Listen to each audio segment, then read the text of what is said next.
Joshua chapter 2. Then Joshua son of Nun sent 2 men secretly from Shittim as spies, saying, "Go, view the land, especially Jericho." So they went and entered the house of a prostitute whose name was Rahab, and spent the night there. The king of Jericho was told, "Some Israelites have come here tonight to search out the land." Then the king of Jericho sent orders to Rahab, "Bring out the men who have come to you, who entered your house, for they have come to search out the whole land." But the woman took the 2 men and hid them. Then she said, "True, the men came to me, but I do not know where they came from." And when it was time to close the gate at dark, the men went out. Where the men went, I do not know. Pursue them quickly, for you can overtake them. She had, however, brought them up to the roof and hidden them with the stalks of flax that she had laid out on the roof. So the men pursued them on the way to the Jordan as far as the fords. As soon as the pursuers had gone out, the gate was shut. Before they went to sleep, she came up to them on the roof and said to the men, "I know that the Lord has given you the land, and that dread of you has fallen on us, and that all the inhabitants of the land melt in fear before you.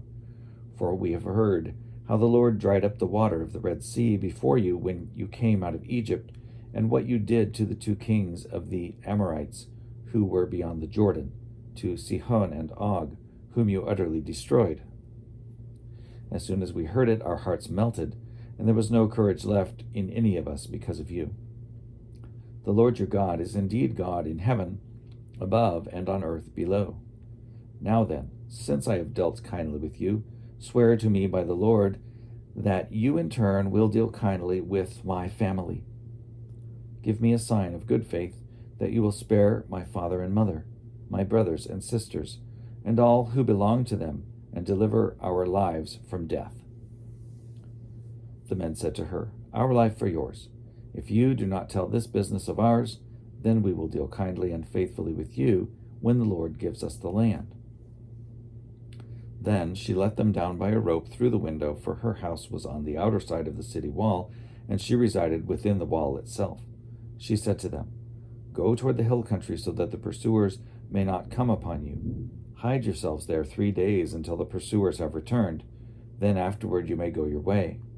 The men said to her, "We will be released from this oath that you have made us swear to you if we invade the land, and you do not tie this crimson cord in the window through which you let us down, and you do not gather into your house your father and mother, your brothers, and all your family. If any of you go out of the doors of your house into the street, they shall be responsible for their own death, and we shall be innocent. But if a hand is laid upon any who are with you in the house, we shall bear the responsibility for their death. But if you tell this business of ours, then we shall be released from this oath that you made us swear to you."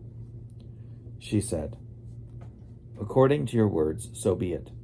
She sent them away, and they departed. Then she tied the crimson cord in the window. They departed and went into the hill country and stayed there 3 days until the pursuers returned.